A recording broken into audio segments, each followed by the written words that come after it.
അപ്പോൾ ഇന്നത്തെ നമ്മളെ വീഡിയോയിലേക്ക് എല്ലാവർക്കും സ്വാഗതം കേട്ടോ. നമ്മുടെ ഇന്നലത്തെ വീഡിയോൻ്റെ ബാക്കി പാർട്ടാണ് ഇന്ന് ഞാൻ അപ്ലോഡ് ചെയ്യാൻ നിൽക്കുന്നത്. അപ്പോൾ നമ്മൾ ഇൻഡിപെൻഡൻസ് ഡേൻ്റെ അന്നത്തെ ബാക്കി കേട്ടോ.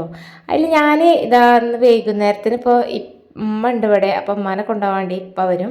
അപ്പോൾ എന്തെങ്കിലും സ്പെഷ്യൽ ഞാൻ ഇന്ന് മക്കൾക്ക് എന്തായാലും ഉണ്ടാക്കി കൊടുക്കണം എന്ന് വിചാരിച്ചതേനി. അപ്പോൾ അതിന് വേണ്ടിയിട്ടുള്ള ഒരുക്കത്തിലാണ് കേട്ടോ. അപ്പോൾ വൈകുന്നേരം ഒരു 5 മണിക്ക് ശേഷമാണ് ഞാൻ 5:30 ആയിട്ടുണ്ടാകും ഒരുങ്ങിയപ്പം. പിന്നെ ചോറുക്കുള്ള സാധനങ്ങളൊക്കെ അങ്ങോട്ട് പുറത്തേക്ക് എടുത്ത് വെക്കുകയാണ് ഫ്രിഡ്ജിൽ നിന്ന്. പിന്നെ അതൊക്കെ ക്ലീനാക്കി എടുക്കാനുള്ള പരിപാടിയിലാണ് കേട്ടോ. അപ്പോൾ ഞാൻ ഉണ്ടാക്കുന്ന ഈ ഒരു ചോറ് ഭയങ്കര ഇഷ്ടമാണ് എല്ലാവർക്കും, എൻ്റെ ഫാമിലിയിൽ എല്ലാവർക്കും. ഇത് കഴിച്ചിട്ടുള്ള എല്ലാവർക്കും ഇഷ്ടമാണെന്ന് വേണമെങ്കിൽ പറയാം. അപ്പോൾ അതുകൊണ്ട് ഞാൻ ഓലൊക്കെ ഉണ്ടാകുമ്പം ഓൾക്ക് ഇഷ്ടപ്പെട്ട ഫുഡാണ് ഞാൻ ഉണ്ടാക്കി കൊടുക്കൽ. പിന്നെ മക്കൾക്കായാലും ബിരിയാണി, നെയ്ച്ചോറ്, ഈ ഐറ്റംസ് ഉണ്ട് ഇതിലാരൊക്കെ ഇഷ്ടം. ഇങ്ങനെ ഇതുപോലെ മന്തി ഉണ്ടാക്കണതാണ് കേട്ടോ. അപ്പോൾ ഞാൻ കൂടുതലും ഉണ്ടാക്കുമ്പോൾ അങ്ങനെ കളറൊന്നും ആഡ് ചെയ്യാതെ അങ്ങനെയാണ് ഉണ്ടാക്കൽ. അപ്പം അങ്ങനെ ഞാൻ ചിക്കനൊക്കെ ഒന്ന് ഇതാവാൻ വേണ്ടിയിട്ട് വെള്ളത്തിലിട്ട് വെച്ച് കഴുകാൻ വേണ്ടി വെച്ചിട്ടുണ്ട്. അപ്പം എന്നെ ഹെൽപ്പ് ചെയ്യാൻ വേണ്ടി ഇഷ്ടമോള് കൂടിയിട്ടുണ്ടായിന് കേട്ടോ. അപ്പോൾ ഓൾക്ക് ഇങ്ങനെ ഇഷ്ടമാണ് ചില ടൈമിലൊക്കെ ഇങ്ങനെ കട്ട് ചെയ്യും. ഞാൻ അങ്ങോട്ട് ആവശ്യപ്പെടുന്നതല്ല, ഇങ്ങോട്ട് വരുന്നതാണ്. അപ്പോൾ പിന്നെ ഞാൻ വേണ്ടാന്നിട്ട് പറയലില്ല. കുട്ടികളെ നമ്മൾ ഇങ്ങോട്ട് ചെറുപ്പത്തിൽ ഇങ്ങനെയൊക്കെ കാര്യങ്ങൾ ആവശ്യപ്പെടുമ്പോൾ നമ്മൾ വേണ്ടാറിന് ചീത്ത പറഞ്ഞ് ആട്ടാൻ പാടില്ല എന്നാണ് പറയൽ. അപ്പം അങ്ങനെ ഓളിതാ ഇഞ്ചി കട്ട് ചെയ്ത് തന്നു, തക്കാളിയൊക്കെ കട്ട് ചെയ്ത് തന്നു. പിന്നെ വെളുത്തുള്ളി ഞാൻ തൊലി കളഞ്ഞ് വെച്ചിട്ടുണ്ടായിനി. പിന്നെ മുളക് നല്ല എരിവുള്ളതുകൊണ്ട് ഞാൻ 2 എണ്ണം എടുത്തിട്ടുള്ളത്. പിന്നെ സവാള 2 എണ്ണം ഇതിൻ്റെ മിക്സിൻ്റെ ജാർക്ക് ഇട്ട് കൊടുത്തു. പിന്നെ കുറച്ചധികം മല്ലിച്ചപ്പുമാണ് കേട്ടോ. പുതിന ഉണ്ടെന്നുണ്ടെങ്കിൽ 2 പീസ് പുതിന ഇട്ട് കൊടുക്കുക, ഒരു 4 ഇലയൊക്കെ ഇട്ട് കൊടുക്കുക. അപ്പോൾ അതില്ലേനി കൊണ്ടുവന്നപ്പോൾ അതിൽ. പിന്നെ ഞാനൊരു പാൻ വെച്ചിട്ട് സൺഫ്ലവർ ഒഴിച്ചു, 3 ഏലക്കായ, 2 പട്ടൻ്റെ കഷ്ണം, പിന്നെ ബേ ലീഫും ഒക്കെ ഇട്ടിട്ട് ഒന്ന് വഴറ്റിയെടുക്കുകയാണ്, 4 ഗ്രാമ്പൂ.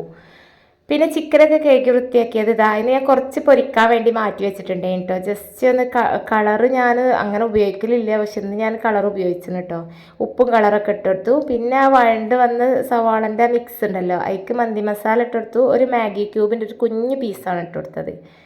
പിന്നെ നമ്മൾ മാരിനേറ്റ് ചെയ്ത ചിക്കനും കൂടെ ഇട്ട് കൊടുക്കുകയാണ്. എന്നിട്ട് ജസ്റ്റ് ഒന്ന് അടച്ച് വെച്ച് ഒന്ന് വെന്തോട്ടെ. എന്നാൽ പിന്നെ നമുക്ക് ദമ്മിൽ ഒരുപാട് ടൈം വെക്കേണ്ട ആവശ്യമില്ല. പിന്നെ ഞാൻ അരി തിളപ്പിക്കാൻ വേണ്ടിയിട്ടുള്ള വെള്ളം വെച്ചു. കെറ്റിൽ കുറച്ച് വെള്ളം വെച്ചിട്ട് അത് ഒഴിച്ചെടുത്തിട്ടുണ്ടേനി. അപ്പോൾ തികയാത്തേക്ക് കുറച്ചും കൂടെ വെള്ളം ഒഴിച്ചെടുത്ത് ഉപ്പിട്ട് അതിന് ശേഷം നമ്മൾ കഴുകി ഊറ്റി മാറ്റി വെച്ച് അരിയും കൂടെ ഇട്ടിട്ട് നന്നായിട്ട് മിക്സ് ചെയ്തെടുക്കുകയാണ് കേട്ടോ. അപ്പം ഞാൻ ഈ ഒരു മന്തിൻ്റെ റെസിപ്പി കുറച്ച് മുന്നേ ഇട്ടിട്ടുണ്ടേനി. അപ്പോൾ അത് കണ്ടിട്ട് ഒരുപാട് ആളുകൾ ഉണ്ടാക്കി നോക്കിയിട്ട് ഒരുപാട് പറഞ്ഞാൽ നമ്മൾ അറിയണേ ഒരുപാട് ആളുകൾ നമ്മളെ വീഡിയോസ് കാണുന്നില്ലല്ലോ, പക്ഷെ കാണുന്ന ആളുകൾ നല്ല അഭിപ്രായം പറഞ്ഞിട്ടുണ്ട്. അതിനൊരു റെസിപ്പിയാണ് കേട്ടോ അത്. അഭിപ്രായം പറയാൻ കണ്ടിട്ട് പറയല്ല, കണ്ട് ഉണ്ടാക്കി നോക്കിയിട്ട് പറഞ്ഞിട്ടുള്ള ഒരു റെസിപ്പിയാണ്.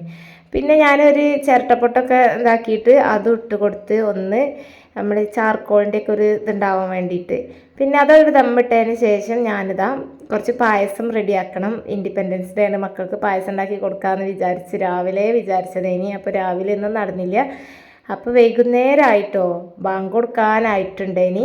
പിന്നെ ഞാൻ സേമിയയും സാബൂനരി ഒന്നിച്ചിട്ട് ഇങ്ങനെ വറുത്തെടുക്കുകയാണ്, ഒരു ബ്രൗൺ കളറാവണ വരെ വറുത്തെടുക്കുക.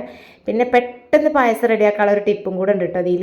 അപ്പം ഞാൻ ക്യാരമൽ ചെയ്തിട്ടാണ് പായസം റെഡിയാക്കാൻ വിചാരിച്ചത്. പക്ഷേ ക്യാരമൽ ചെയ്യാൻ വിചാരിച്ച പാത്രം അടി കട്ടി കുറവായതുകൊണ്ട് പഞ്ചസാര കരിഞ്ഞു പോയി. അതങ്ങോട്ട് കഴുകാൻ മാറ്റിയിട്ടു. അതിന് ശേഷം ഞാൻ വേറൊരു ഉരുളിച്ചട്ടി വെച്ചിട്ട് ക്യാരമലാക്കാൻ വേണ്ടി പഞ്ചസാര ഇട്ട് കൊടുത്തിട്ടുണ്ട്. അപ്പോൾ തന്നെ നമ്മളെ സേമിയയും സാബൂനരിയൊക്കെ കുക്കറിൽ 2 വിസിലടിച്ചു കേട്ടോ. എന്നിട്ട് അവിടെ ഓഫാക്കി വെച്ചിട്ടുണ്ട്. ക്യാരമൽ റെഡിയായി. അതിക്ക് തിളച്ച വെള്ളം ഒഴിച്ച് കൊടുത്തു. പിന്നെ ഞാനിപ്പോൾ ഒരു പാക്കറ്റ് പാലാണ് എടുക്കണേ, കുറച്ച് പായസം ഉണ്ടാക്കണുള്ളൂ. അപ്പോൾ പാലൊരു പാക്കറ്റ് എടുത്തു. അപ്പോൾ നല്ല ഒരു രസമുള്ളൊരു കളറായി വന്നിട്ടുണ്ട് കേട്ടോ പാല്. പിന്നെ നമ്മൾ സേമിയയും സാബൂനരിയൊക്കെ വേവിക്കൽ പാലിലല്ല കേട്ടോ, വെള്ളത്തിൽ വെക്കണം. പാലിൽ വെച്ചാൽ അത് പിരിഞ്ഞു പോകും. അപ്പോൾ പെട്ടെന്ന് ഈ പായസമൊക്കെ ഉണ്ടാക്കാൻ മടിയുള്ള ആളുകൾക്ക് പെട്ടെന്ന് റെഡിയാകാനുള്ളൊരു ടിപ്പാണ് കേട്ടോ അത്. പിന്നെ ഞാൻ പായസം കുറച്ച് ലൂസായപ്പം 1 ടേബിൾ സ്പൂണ് റവയും കൂടെ ചേർത്ത് കൊടുത്തിട്ടുണ്ട്. ഇനി അപ്പോത്തിന് ഇരുട്ടായിട്ടോ, ബാങ്കൊക്കെ കൊടുത്ത് കുറച്ച് ടൈമായി. പിന്നെ പായസത്തേക്ക് തിളച്ച് വരുന്നുണ്ട്. കുറച്ചൊരു 5 മിനിറ്റ് ഇങ്ങനെ ഞാൻ ഗ്യാസുമ്മൽ വെച്ചിട്ട് കുക്ക് ചെയ്തു കേട്ടോ, എന്നാലേ ഒന്നിച്ചൊന്ന് മിക്സായി കിട്ടുള്ളൂ. അപ്പോൾ നന്നായിട്ട് തിളച്ചതിന് ശേഷം അണ്ടി മുന്തിരി ഒന്നുമില്ല വറവിടാൻ വേണ്ടിയിട്ട്. അപ്പോൾ ഞാൻ 1 സ്പൂൺ നെയ്യ് ഇതുപോലെ ഇട്ട് കൊടുത്ത് നന്നായിട്ട് മിക്സ് ചെയ്തെടുത്തു. പിന്നെ ഏലക്കായ ഒരു 3-4 ചതച്ചിട്ട് അതും ഇട്ട് കൊടുത്ത്. ഇനി പഞ്ചസാരയുടെ കൂടെ പൊടിച്ചിടാനുണ്ടെങ്കിൽ അങ്ങനെയും ചെയ്താൽ മതി. പക്ഷെ ഞാൻ പായസത്തേക്ക് ഇപ്പോൾ പഞ്ചസാര ഇട്ടിട്ടില്ല കേട്ടോ. അപ്പോൾ പിന്നെ നമ്മളെ ചോറൊക്കെ ദമ്മൊക്കെ അതായി റെഡിയായി വന്നിട്ടുണ്ടേനി. അപ്പോൾ അതൊന്ന് ഇളക്കി മിക്സ് ചെയ്ത് വെക്കണം. പിന്നെ പായസം പഞ്ചസാരയൊക്കെ ഇട്ട് ഇളക്കി മാറ്റി വെച്ച് കുട്ടികൾക്ക് ചൂടാറാൻ വേണ്ടിയിട്ട് ഒരു പാത്രത്തിൽ വെച്ചു. അപ്പോൾ എനിക്ക് ഏറ്റവും ഈസി ആയിട്ട് ഈ ഒരു മന്തി റൈസ് ഉണ്ടാക്കാൻ ഞാൻ ഉണ്ടാക്കണ ഒരു ഈസി മെത്തേഡ്, എനിക്ക് പെട്ടെന്നായി കിട്ടണ ഒരു ഇതാണ് കേട്ടോ ഇങ്ങനെ ചെയ്താൽ. പിന്നെ ഞാൻ ഫസ്റ്റ് ഇതാക്കി വെച്ച ആ ഒരു സോസ് ഉണ്ടല്ലോ, ഉള്ളി തക്കാളിയൊക്കെ ഒരുമിച്ചിട്ട് മിക്സിയിലിട്ട് അടിച്ചേ, അതിന് പിന്നെ മന്തിക്ക് അച്ചാറാക്കിയിട്ട് നമ്മൾ എടുക്കുമല്ലോ സുർക്ക വെച്ചേ, അങ്ങനെയാക്കണത്.